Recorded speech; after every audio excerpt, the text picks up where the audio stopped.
I remember this clear as day. In 1991, P. Diddy was giving a event of promotion. Everybody wanted to go, including me. But this one ended into a tragedy. Stay tuned as we tell you the details.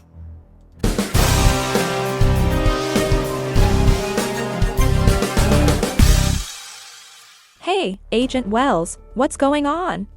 I'm excited about the concert I'm going to. Nice. Hope the concert goes well because this next case topic we are covering is about a concert event that led to tragedy, and it involved P. Diddy. I have extra tickets. Would you like to go? Yes.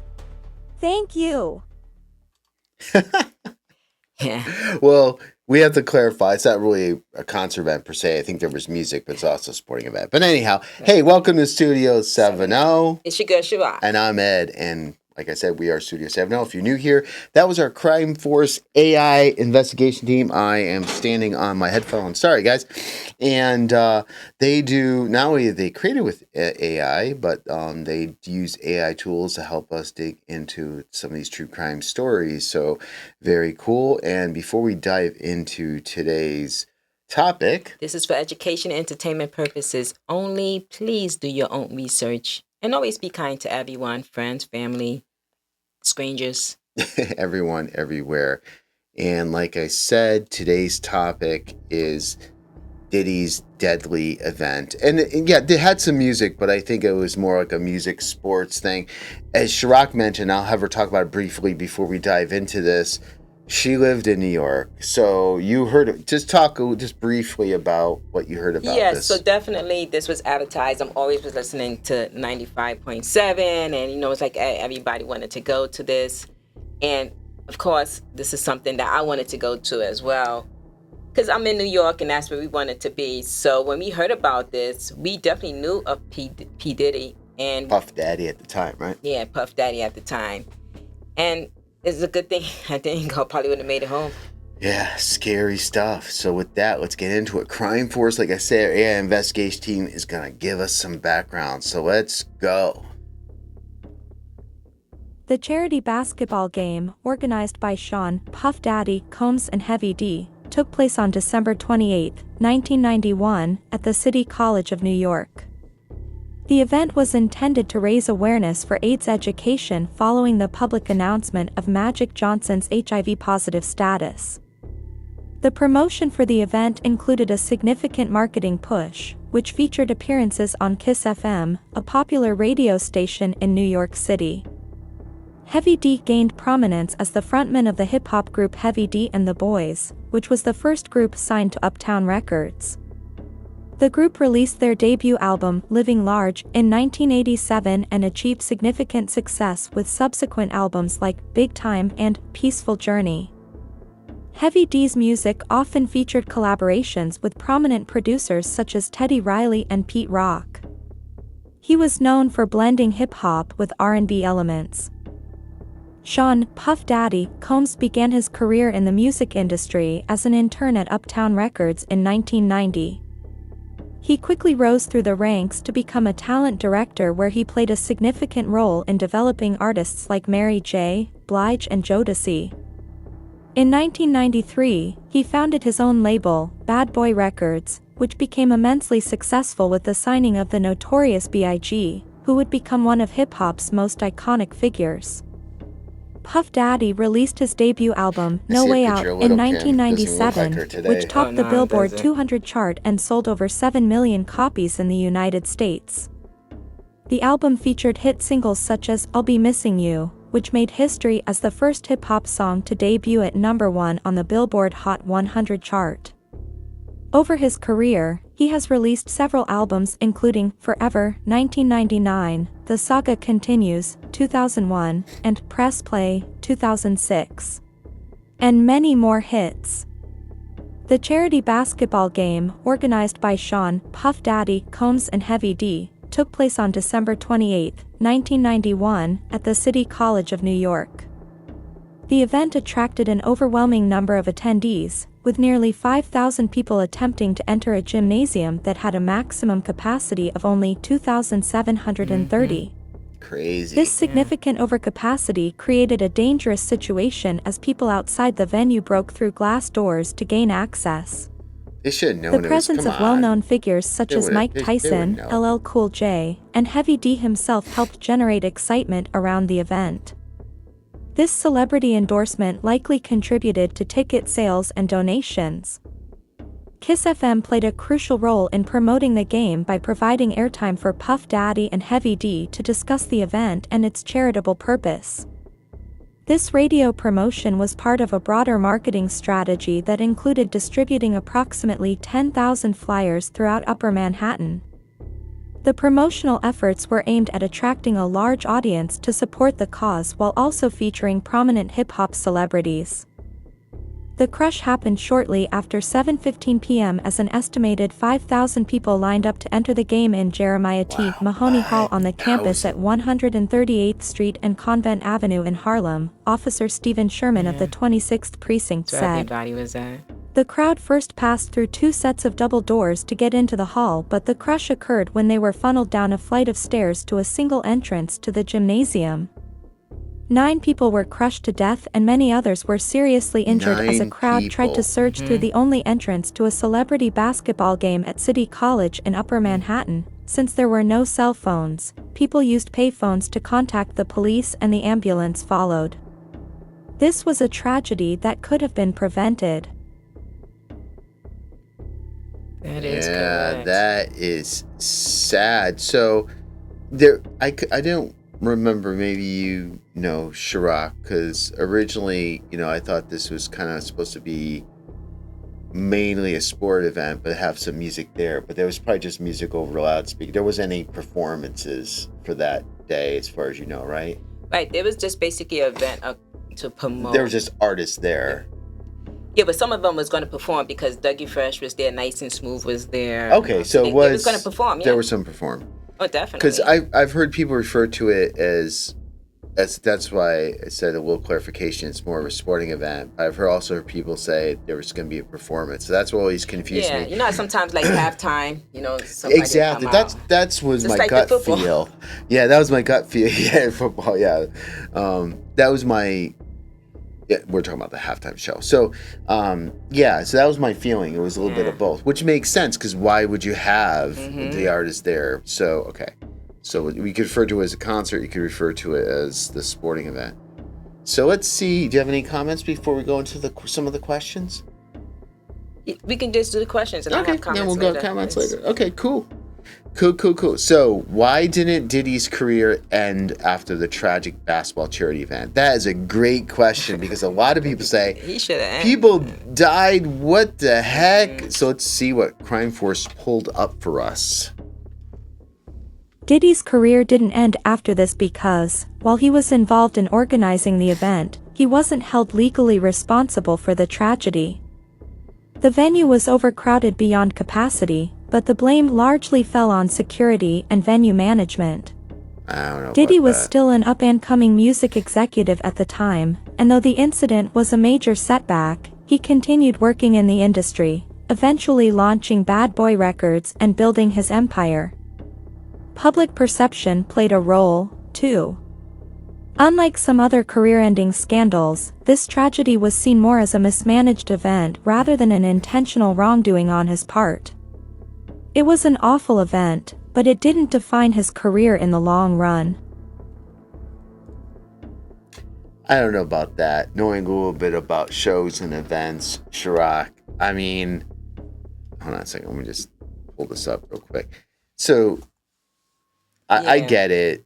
Security is there, but security could get overwhelmed. Okay, you have more security, but if you have security for the size of the event plates, how can you hold that responsible? I don't know. I'm just saying. In other words, if you're, say, let's round up 300 people and you got security that can handle 300 people, that's cool. Not 5,000 or more.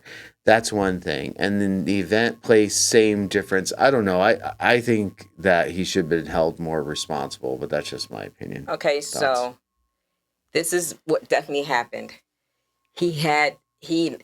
I'm not quite sure the amount of security. He's supposed to have more security. He actually called that day and said, we don't need all this security. So he back. Oh, He actually backed and said, so like he's like, you sure you don't need all that? He's like, no, we don't need all that security because you have to pay these people, right? And I guess I don't know what he was thinking. He was probably thinking of cutting costs. I mean, that's me as a producer. You would think, okay, I have to pay all of it. oh yeah, So, true, true, yeah. true. So he actually said, okay, instead of us having 15, let's have 8 or 9. So he actually cut security that day. And So he it's could have not been the way more. venue's fault or security's fault. It's actually the person who's controlling all that. Yeah. Or I don't.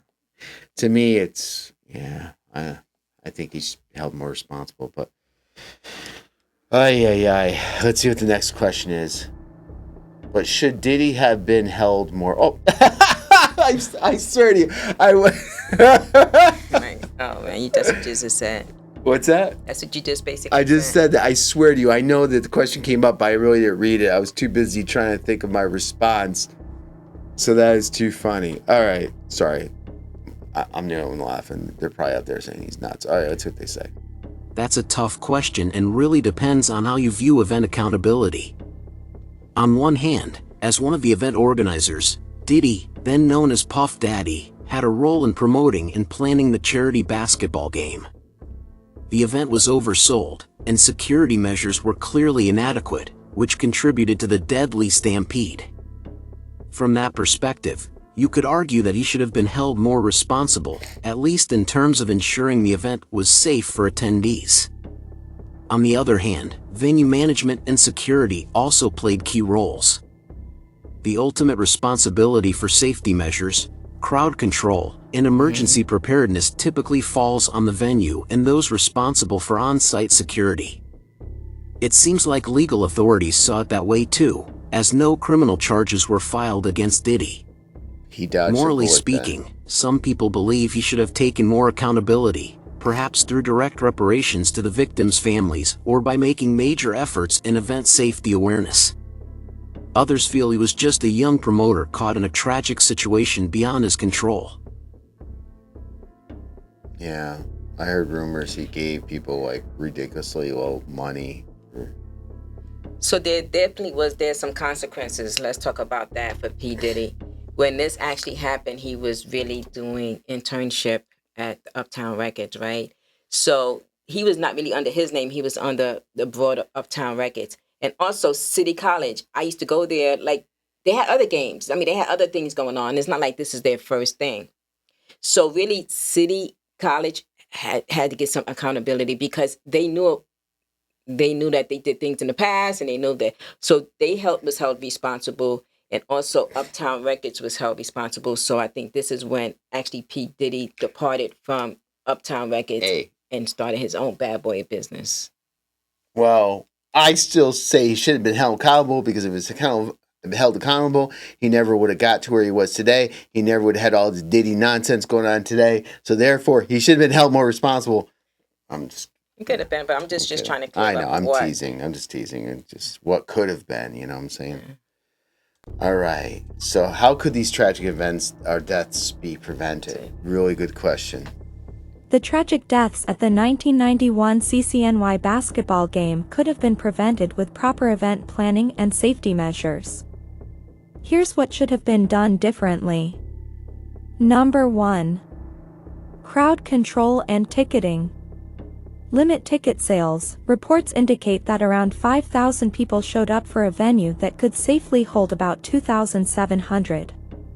Preventing overselling and ensuring a strict ticketing system would have controlled the crowd. Pre-screening and pre-sale tickets. Instead of general admission at the door, pre-sold tickets with assigned entry times or seating could have avoided the last-minute rush. Number 2. Venue selection and layout.